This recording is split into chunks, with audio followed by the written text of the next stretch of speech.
Okay, is it visible, Abhishek? Very much visible. Looks so good. Okay, all right. So we are going to explore what is team coaching, and I'm a very new team coach, and I will try to, justify this session, and will share my experiences and whatever I have learned till now. And I'm open for the questions also after this a little presentation.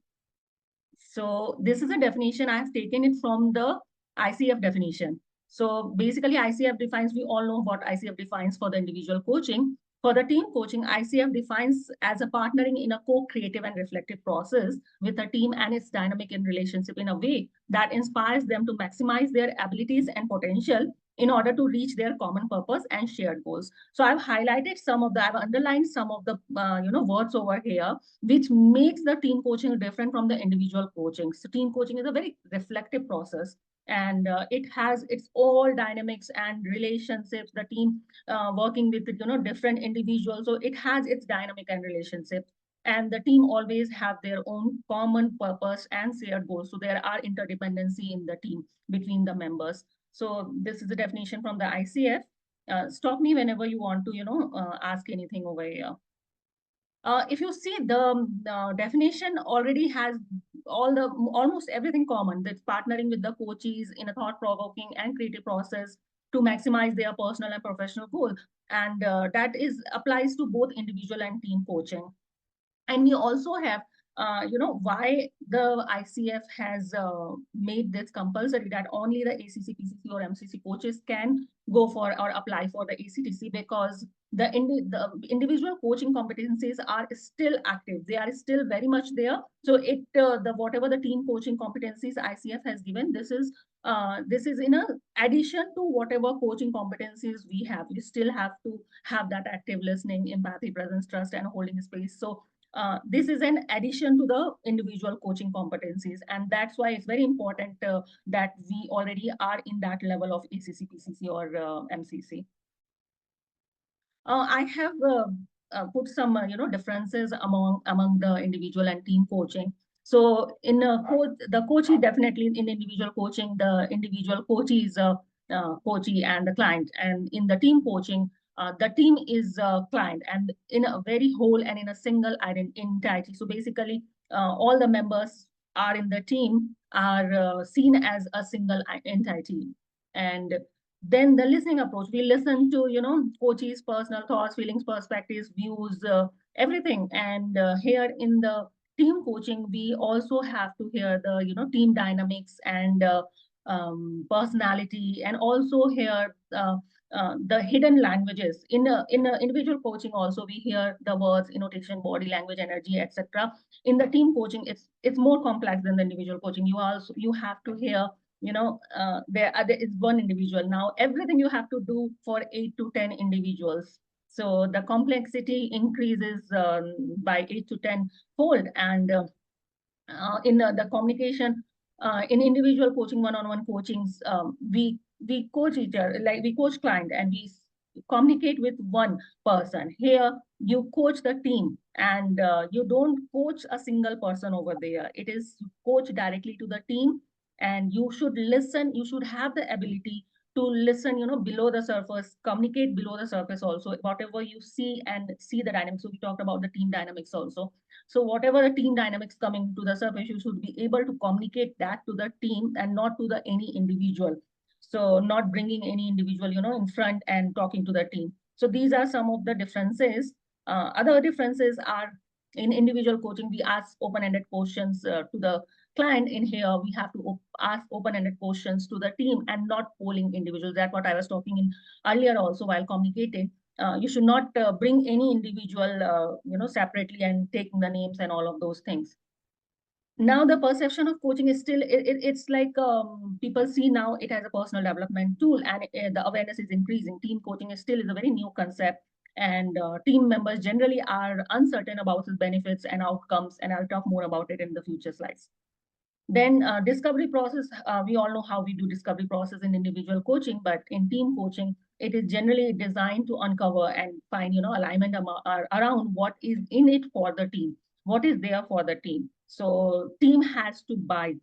If team has no buy-in for the team coaching, the team coaching cannot be possible. It is not possible at all.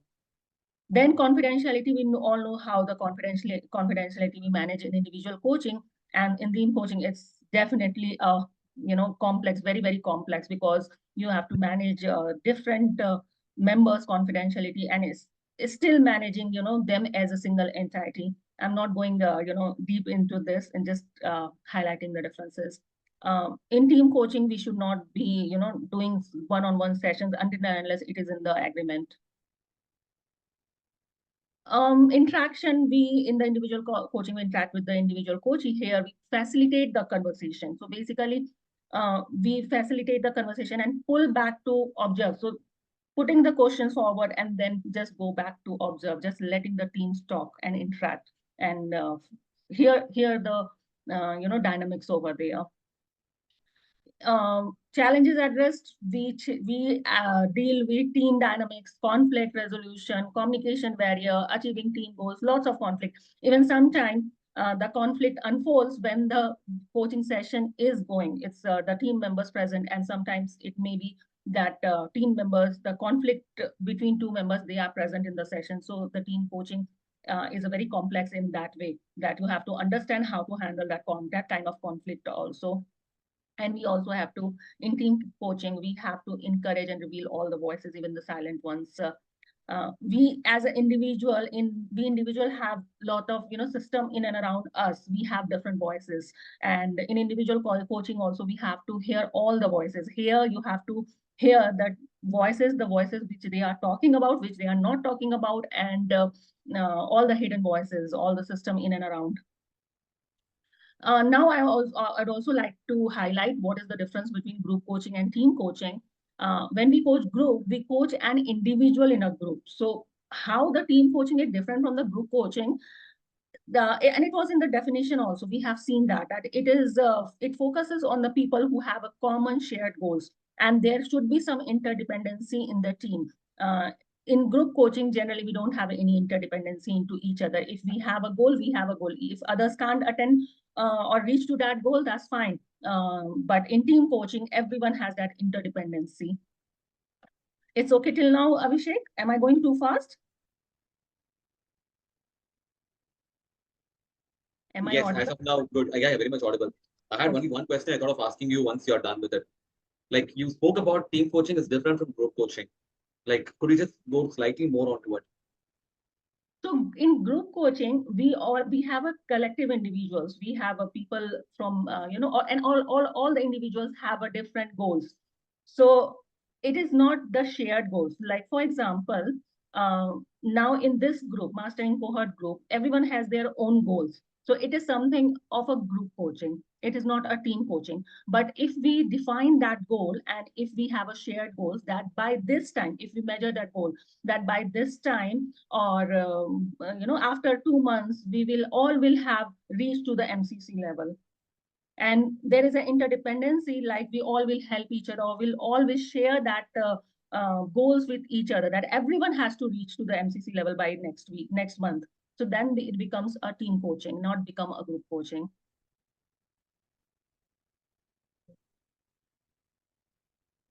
Did I answer your question?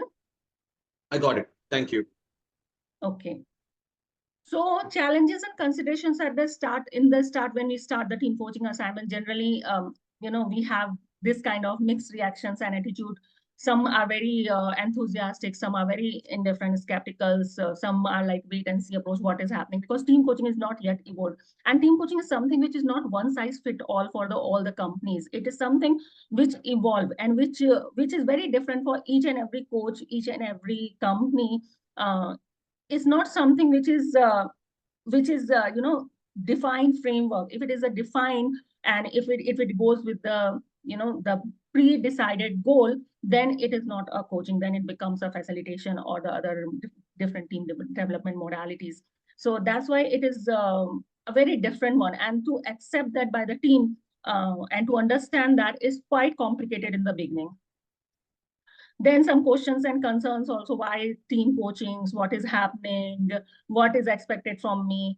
So the discovery process, the beginning of the start of the process is very different than the individual coaching. And team coaches has to have spent some time over there doing diagnostics, meeting the, first, so there are some steps to the team coaching. It's like meeting to the CEO or the leader, getting the macro goals, and then doing some diagnostics can be in the form of so there is a question about the discovery process. So that's what I'm saying. So there's a process, there's a framework where first we meet to the leader or CEO in the beginning, and the leader have some ideas of what is the macro goal, what is the goal they want to achieve through the team coaching. After that, we have to do some diagnostic can be through 360 or surveys, or some kind of assessments, or meeting with the leaders, or meeting with the team members also, or maybe doing one-on-one coaching also in the beginning, or doing some discovery call with the team members separately. So doing some diagnostic is very important in the beginning, and bring back that diagnostic to the manager, to the CEO, and bring back to the team. And then we have to actually ask team that this is what diagnostic came, and from all the whatever we have done, and this is what the goal given by the CEO. Now which one, maybe diagnostics come up, that diagnostic whatever we have done is, there are 3 4 areas where the team should work. The diagnostic has given that idea, but we have to bring back to the team and ask team which one you want to work. Or maybe the team has totally different idea, and team say, no, this is not what I think, this is something we want to work on. So there has to be buy-in, and there has to be buy-in from the all the stakeholders, not only the team members, also with the CEO. So the discovery process, the beginning the process is very important, and it's like we have to spend some time over there before we start into the coaching processes. It's not a one day or one meeting thing. It's take time, and it's important. It's like how much time we spend over there, the life is much easier in the later part. So it's very important process. Okay. Then I was talking about that team has to buy whatever the whole team coaching process, and there is less of understanding what actually the team coaching is, what actually we are supposed to do. And so you really have to spend some time over educating what is actually team coaching, what is the process, what is the way it is going to be. We can't enter into the room full of people and engage with the team coaching. It is not possible at all. It is very distinct from the team training or team building sessions, where you just enter to the room full of people, and then you can start with the whatever goal you had or whatever session plan you had. But in team coaching, it is not possible at all. So that buy-in is very, very important. Then another thing is that they should have that interdependence, and they should have that collective goal with them. If it is not, then it is not possible to do a team coaching. Then ownership should be with the team, and the same way in the individual coaching also, ownership with the client. Here also we have to educate that ownership remains with the client, and it is not with the coach. So almost similar like a individual coaching here. So it's hard in the beginning. It's actually in the beginning, as I said, we as a team coach have to actually spend some time, because team are not tuned to team coaching, but they are tuned to someone coming and solving their problems, and fixing, fixing whatever the team is lacking. So that fixing part is there with them. So take time and teach, educate the coaches, educate the team what actually is team coaching. Okay, so I will go to the questions now. What is the minimum number of sessions we can hold for team coaching? How do you assess the team, whether they are progressing or not? So, Abhishek, there's no minimum number of sessions. I'll come to that. So generally, ICF guidelines is you will have 8, if you have more than 8 participants in the team, you will have a co-coach. And it should be longer term. It should be, there's no minimum guideline is there, but it takes 3 to 6 months generally. If you do it properly, it takes that much of time. And whether they are progressing or not, if we have a defined shared goals, and if we have a measurable goals from the very beginning, then it is easy to track whether they are progressing or not. So I'll share the example over here. let's say if I'm seeing as a team coach that team has some kind of pattern, and team is working in a pattern. So every time I'm seeing that one of the member comes late and go early or something like that, there is a pattern. Someone is not speaking all the time, someone is very good in asking the question, someone is very good in replying. And if we know the pattern, so this is just an example. So that pattern, if I as a team coach, I understand that pattern and I bring back that to the team, and team has worked on that pattern, and they have progressed on that. So that is one measure that team already has progressed. So if the goal is very much defined from the very beginning with the SMART goal and the measurable goal, it is easy to assess that yes, the team is progressing or not. When you say hard, is it for the coach or the team? It is for the both, because if the coach, uh, if the for the coach, it is like you'll not be able to move anywhere with the team coaching, if that particular beginning part and the sharing part. So I'll share one more example over here. So I'm doing one team coaching assignment as a co-coach. Now that team coaching assignment is like a mix shift from the team training to the team coaching. Now the team is not aware of what team coaching is, so it is hard for us as a coaches to move them, to plan every time what is the next one. And but if it is from the very beginning, it is already planned, that no, it is already clear with the team that it is a team coaching, and that's how we have to work. We also in individual coaching, we train, we somehow teach or educate our client that this is how we are not going to mentor, we are going to coach you. So the same way we have to educate our client in the team coaching process also, what actually is team coaching, and we are not here to mentor you. This is the process and this is the way it will work. And for the team also, it's difficult because they will get confused. Our expectation is they will work and the ownership is with the team, and the team will think the why the coach is not teaching us, what is happening, what is expected from me. And that's what I written in the beginning also, that there are some kind of thinking going, they think that what is expected from me, what we have to do. So the confusion will be with the team also. Engagement period, yes. Engagement period is 3 to 6 months. That is, but it is not prescribed by the ICF. But generally, this much time it takes, because if we have to do proper team coaching, it generally takes this much of time. Thank you. So this is these are from the competencies of the team coaching competency, ICF team coaching competency. I just summarized over from there. I'll just go fast in this one, and then I'll try to spend more time in the answering the questions.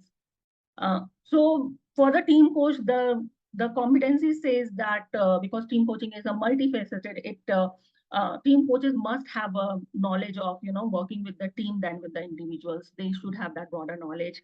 They should have that understanding of how to resolve, how to identify conflict, how to recognize power dynamics, how to hear that unsaid voices, and all of and also should have that competency to bring back to the surface also to the team.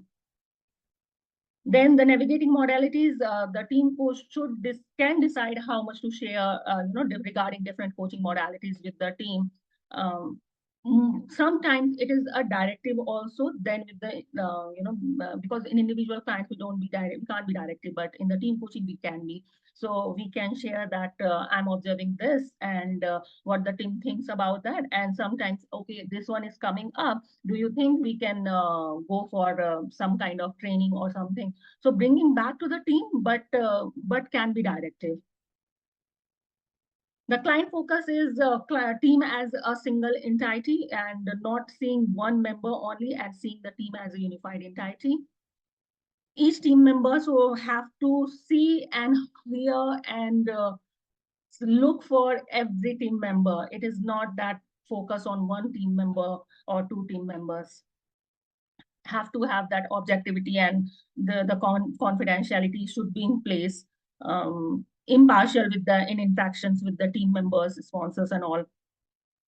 The different team development modalities, there are different team development modalities like team building training, consulting, and all of those.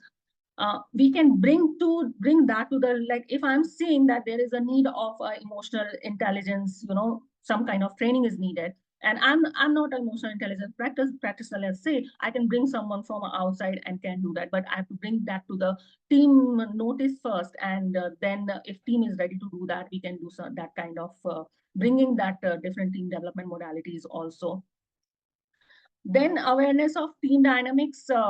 As I said in the beginning earlier also, that the team coach should navigate power dynamics, dispute alliances, and sometimes the conflict is coming to the surface. Sometimes when it comes in front of the team coach also, the team coach should be aware and should handle that kind of situation. Creating a safe environment, the same like individual coaching, but here lots of dynamics are there, because there are 8 to 10 people sitting in front of you, and you have to make them everyone safe. They all should have that psychological safe space to talk and interact and talk about whatever they have in their mind. So that is a very important part, and that's a very vast knowledge should have, the coach should have that knowledge how to do that.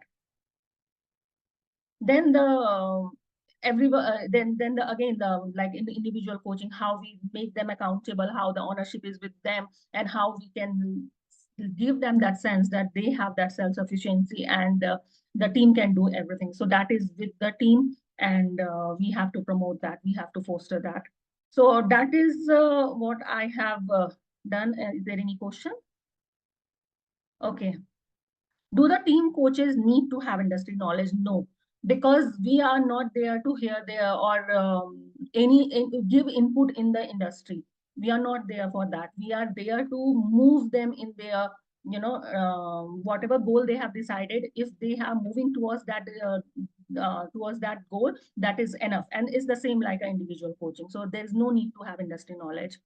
Uh, Team training, how different is that from team training and team coaching? Team training already have team coaching has set goals, or set the trainer knows what to deliver, and it is generally a very small one. I have that table with me at the end, where given by the ICF, the different team development modalities and what's the difference are.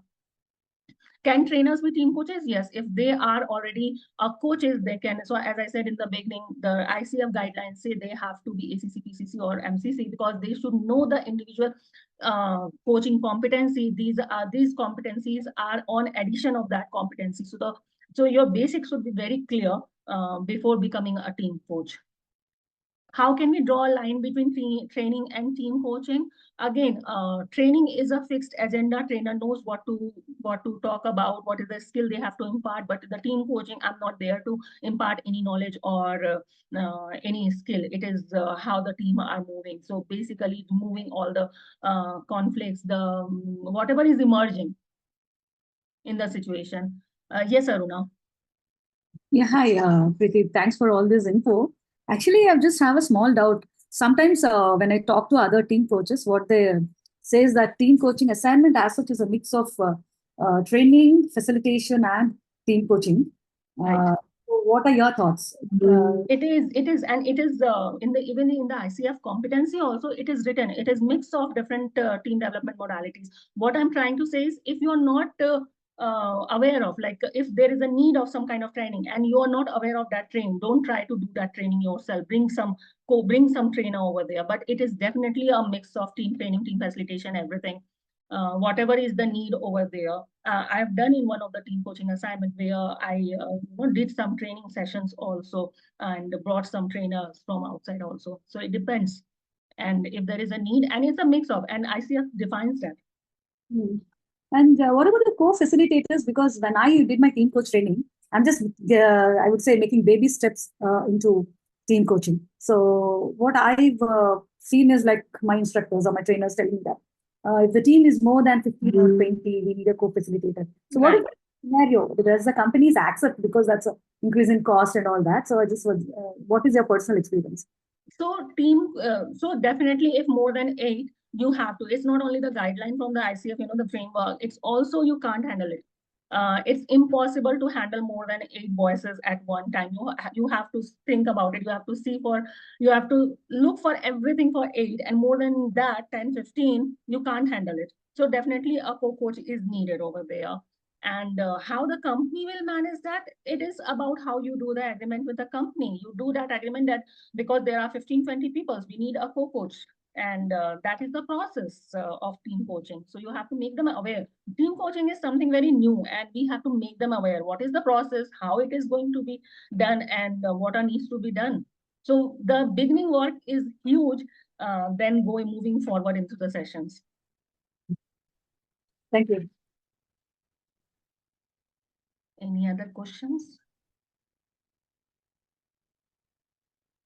Thank you, Preeti, for a comprehensive presentation on this. I learned team coaching / group coaching from a different school, which I think is not necessarily ICF accredited.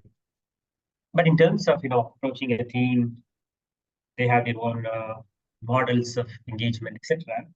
But the clear difference which I see from what you presented just now and what I have previously learned, which I have been practicing, is while there is a common goal, it could also be a common challenge which is faced by the team.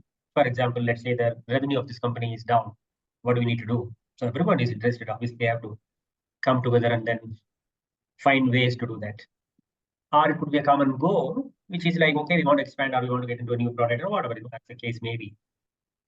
Or it could also be other subjects like the horizontal ones in terms of, how do we become a, better working place, environment, resilience, how do we control attrition, any one of those types of topics, etc.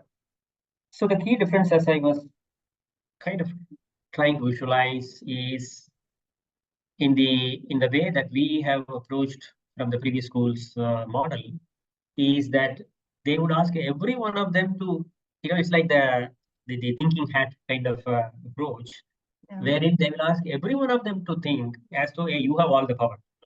Because in an individual coaching, what we do is, okay, you have all the power. It is just some limiting factor, which makes you to not really get to the, the solution that you are looking for. The same approach is used even in a group, wherein every individual member, let's say the 8 people who are there in the room, are momentarily given the power, saying, okay, you have all that power with you. Now think as to, where do you want to go, where are you, and what is the path, and what are the obstacles that you see, and what creative solution you can come up with. And in some cases, we ask them to actually keep on writing it down, and then they can obviously ask for clarification, etc. At some point in time, when everyone says, yeah, I have a solution or something like that, that is when we ask them to kind of present it to the team. And then there is some kind of a discussion to arrive at a common, I don't know, maybe a common minimum factor out of these 8 different solutions. Maybe in some cases, maybe only 5 of them will come about, whatever, and that's how we have been practicing it. I don't know whether it fits into the ICF let's say the norms that they have designed, and then whether someone will give a ACTC based on that or not, but it really works because we have asked them to come up with. And almost like in the one-on-one coaching, I as a consultant or a mentor, or I don't do any of those. I only ask questions, and then we do every other competence, create the silence and whatever, all those types of things. And but since there are 8 people, so there is some substantial time spent at the beginning in terms of arriving at this common goal or the common challenge to address, and then also at the end, in terms of what is the action plan and who is going to do what, etc. And so I wanted to ask you, like, since you are already trained on that, in any one given situation where you have already done this, how does this? What is the process? How what is the flow? How is the solution arrived at? Okay, so what I'm hearing is, and correct me if I'm wrong, what I'm hearing is there is a common goal, and there is a shared goal. The interdependency is there, and there is a common shared goal. So what you are trying to do is you are actually using the design thinking approach, and you are asking everyone to design something and bring that to the team, and then you are working on that particular solutions and challenges and whatever they are bringing. So it's very much possible. It is not like that it is not possible. What we are doing here is we are bringing back again to the, so we have done here, we have used the technique. So what I'm understanding is you have used the technique, that's design thinking technique, and then you are bringing back to the tech team, and then team are talking about it, and team are finding, if team is thinking that it is something which is okay for a shared goals, or like say if everyone has came up with the different solutions, and then as a team they decide on one solution to the goal, or one way to move forward to the goal, this is a team coaching. Yeah. So then it is possible that way. So that's why I said there is no fixed kind of framework, or there's nothing one size fits all. It depends on the team, and that is written in the competency also. It depends on the team coach, what you want to do and how you want to do. But and even if I want to mentor a team, even if I want to train a team, I should be very aware of and clear of what I am doing, and the team should be very aware of what team is doing. But the team coaching part should be there. It is not like the whole of the team training, then you can't call it a team coaching. Yeah, I agree. Yeah. Thank you. I hope I answered it. Oh, yeah. I also, I don't know, Abhishek, are we running out of time? No. I also know one difference because I'm a practicing coach. I do more of one-on-one, like I guess most of us. Is the difference in terms of our inability to coach the person, right? As we are moving into MCC, we talk so much about coach the person, not the problem, not the whatever. But in a team, we actually end up, coaching the group towards the situation or the problem or whatever that they are, confronted with, and not so much on the person part. Yeah. So it is there. That's again the layer of complexity in team coaching, that you have to coach the person also along with the, but not by taking the sides, or not by pulling one of the person, in front and doing the coaching for that particular person. It is not like you always have to see a team as a single entity and then working on that.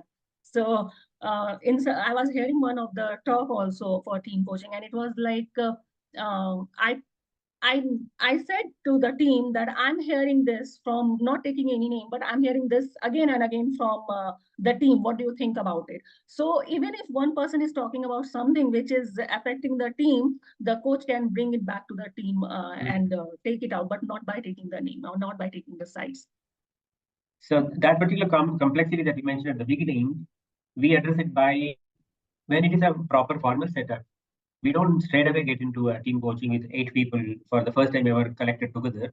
We always, do a chemistry session individually on a one-on-one basis with all of them, as many of them as possible. Sometimes it is not possible for someone may not be in the same place or whatever. To the extent we do this, so that they also understand what is coaching, all those what we are supposed to do in our first section is done, and then we use that opportunity to look at the person. Where is this individual? What is he, in this whole, scheme of things, and what is his role, etc.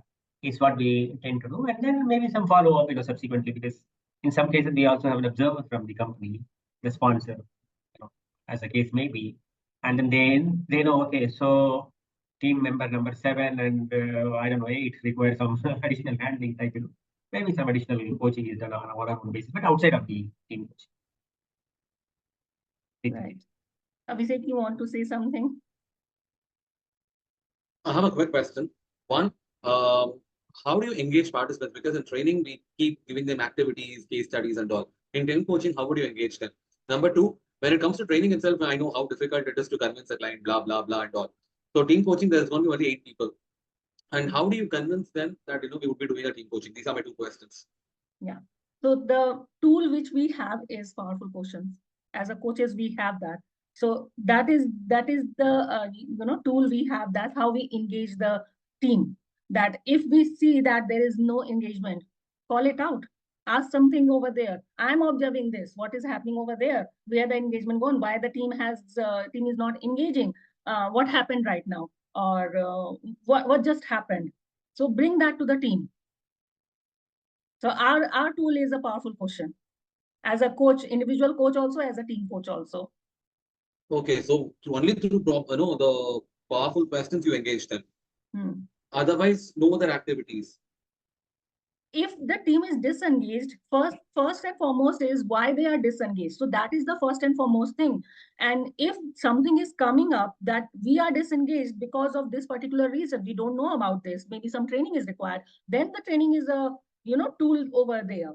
But if not that, and if they are just disengaged and they just don't know, you have to move them with the questions. and most of the time they move with the questions.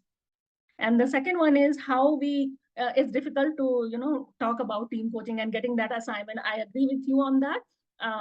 We still are trying to build that. The coaching, generally the coaching is not available in India in that, capacity, and bringing team coaching is quite difficult. Generally, it is happening for the senior leaders. I'm working on 2 assignments right now. One I'm doing with as a co-coach, and that is again the senior leader. All the senior leaders are there.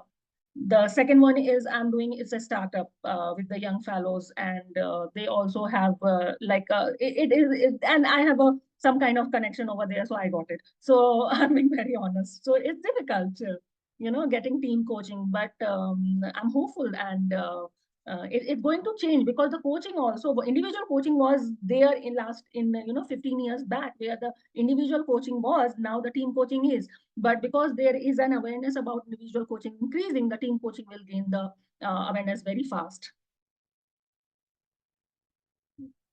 Yes, Manju. Yeah, so it's like, I mean, without PPTs, you just ask questions once you have those smart tools in front of you. That's it. So it becomes, I mean, how I'm not able to understand, how engaging it becomes, because I'm into group coaching and it's quite like interactive, and, we use those tools. But I'm actually thinking how team coaching would be going on just by asking questions, and each and every person is giving you answers on it. And if suppose somebody is not getting back to you, like if you ask this particular group a question and I'm not talking, so how you'll ask another question from me to engage Yes, me. so the bringing back again to the team notice that, and I was talking about the pattern earlier, so you can voice it out that I'm seeing that pattern, that only these 2 people or only 2 members from the team are more Engaged, yeah. engaging. What happens to the others? What is stopping you? How can we move? Is there vulnerability also? I mean, like maybe I'm shy, or maybe, like in this forum, maybe my, the manager whom I'm reporting to is also there, and there's something which I'm holding on to and I can't speak, So how do you handle those things? Like, So I can't say all that. yes, and it's a very typical case, because generally when the manager is there, the team members, they don't talk about. So then there, the psychological safe space and trust comes into the picture. And I know it's a very theoretical one, and I've never experienced that one, but I've listened to one of the podcast, or one of the someone talking about their experience, and he was talking about that how he asked the manager to move out. So that may be one of the way, but that vulnerability, it has to come from the up to down. So that team member, you have to unite them, you have to make them one entity, and that vulnerability should come from the every member. It should not from the junior to senior only. It should come from the senior to junior also. And if as a team coach we can do that, then it's a successful team coaching. Great, thank you. And I have, any resources on team coaching competency methodology framework. For the team coaching competencies, you can download the team coaching competencies from the ICF. There's a team coaching competency, you can go and check. There is, and believe me, I have been, after getting trained in the team coaching, I have checked team facilitation, I've checked team training, I've checked team building, whatever not so. So I'm working on all of the fronts, because I know I have to, if I want to grow into the team coaching, I should have the knowledge of everything, even all the tools like this, the conflict management tools, Thomas Gilman. I should have the understanding of that. I should have the understanding of Patrick, the 5 dysfunctions of team. So I have to have those in my kitty, definitely. If I am moving towards, so I'm working towards that. I'm learning every day. So it's like a never-ending process. Yeah, thank you. Because why I asked, I was looking for some demos like the PCC demos and all that. We follow NCC demos. I could never find for anything for team coaching. So I thought someone has a podcast or something, Because team coaching is no one size fits all. It depends on the companies, depend on the team. It depends on how you have done the beginning part, the discovery session, how you have done your assessments, how you have worked in the beginning, how you are the tools and techniques. It's totally different. It's a very vast, very complex. And there's a question, what made you take up team coaching? I think that is the one thing, because I don't know, when I started team coaching, I started enjoying the dynamics. I started enjoying the complexity of it. And I'm a lifelong learner. I love learning. It's like I'm always, if I'm not learning anything, I am not well or something. So in that way, this one is a very good one for me, because it is a vast scope, vast knowledge I have to earn, and vast learning I have to do. There's no stopping on that. And to answer your question on team coach training cost, Abhishek, it depends again from the institute. I've done from my team coaching in the ORFC methodology, Organization Relationship System coaching. It is from CRR Global, like it's from the US. And the local partner, because I'm in Brunei, so the local partner is Singapore. So it costed me a bomb. Whereas equally good programs in India, we have from Abhyudaya, or even I think Coach to Transformation, CTT, they have come up Coach to with Transformation, Coach Transformation Academy. compared to these external abroad programs. Are we supposed to write an exam again for team coaching? Like how Right, we do it? right. Oh, again 600 marks. Again, yes. So there is a process. You have to fill up the form, and this form is not simple. You should have 5 team coaching assignments completed, and then you have to write about it. You have to fill the form sharing how many percentage of team training, team coaching, and other modalities were there, how many coaches were there, how many hours were there. So you have to fill all the forms, and you have to get verification letter from the 2 team coaching assignments. Then once that is approved, then you have to give the exam, and the exam is almost it's like a mix of situational questions and the knowledge questions also. And the situation question is no joke. Let me tell you, it's no joke. It's real mind-boggling. The knowledge one was easy. I finished it, like there were 17 questions. I finished in 2-3 minutes, and I was like, oh, I finished it. I'm done. And I was happy with that. And when the situation questions came, it took me time. That 40 minutes was not enough for me to finish that 17-18 questions. There are 4 sections actually. So 2 sections are the knowledge questions, 2 sections are the situation questions, and you will be getting it in alternate. So first knowledge, then situation, then knowledge, then situation. So you'll get that breather in between. In India, you can get 4 hours to finish the exam. I have finished it in less than 3 hours. So, and I passed in my first attempt. So it is not easy. Definitely, you should have your understanding of individual coaching at the same time team coaching. It is not that you have to be good in the individual coaching competency also. If you are not good at that, you can't complete that. So you have to actually, that understanding how to manage both one-on-one and the team coaching competency. You should know how to match both. And the questions come like that, and there are so many questions. If someone is a team member comes to you separately and talk to you like this, what will you do, and all as a. So there are so many different kind of questions. And I said to one of the, I help the team coaches who are going to go for the credential purpose also. So I helped one of the coach, and I told him, member and members, the difference is there. You have to understand that. Seriously? But yeah, I was just thinking I can do ACTC, but after listening to all these things, I'm just like, let me put a hold for now. No. If you have that training, if you have, the 5 team coaching assignments, go for it. And exam, you can do it. It's not a rocket science also. You can do it if you have that understanding of the team coaching competencies. And for the training purpose, what your first question was, the cost and all. It's not only about, the cost. Don't choose your team coaching learning or the, the only dependent on the fees. That's what I'm trying to say. Go and check what they are going to teach you. If they are going to teach you only the framework, the competencies, as a coach, we can understand that competencies very well without any help. So, and that is readily available in the website. So if someone is teaching you only that, don't opt for that. So do your homework before you go for the learning and training. Perfect. Thank you, Preeti. I think most of the, the details what you gave were more of an eye opener for me, and I've also made notes.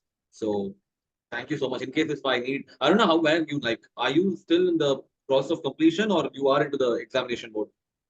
No. I'm still working towards my ACTC. Still So working towards ACTC. I completed the training part.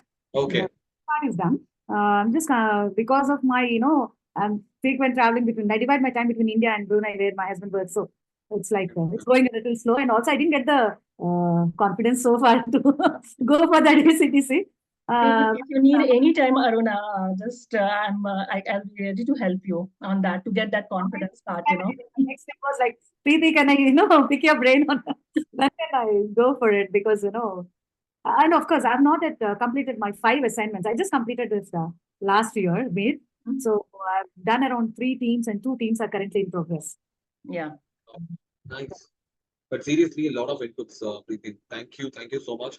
Maybe in Thank case you if we need something.